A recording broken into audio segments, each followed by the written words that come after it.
দর্শক মণ্ডলী, আপনারা দেখতে পাচ্ছেন স্বপ্ন হলে সত্যি। এখানে দুইটা মোটর ব্যবহার করা হয়েছে, একটা 7.5 ঘোড়া, একটা 3 ঘোড়া। আর প্যানেল কিন্তু এখানে বেশি নাই, অনলি 10টা প্যানেল আছে। এই যে, আর কোথাও কিন্তু নাই লাগানো।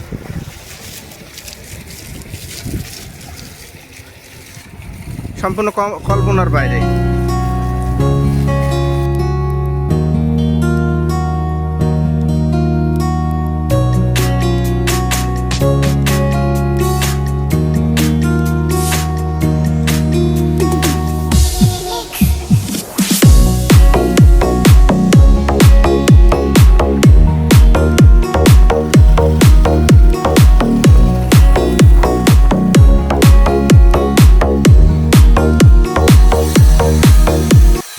প্রিয় দর্শকবিন্দু, দেখতে পাচ্ছেন কি পরিমাণের বৃষ্টি হচ্ছে, এরই সাথে সোলার থেকে পানি উঠতেছে। কি পরিমাণ পানি উঠতেছে দেখুন একবার আপনারাই।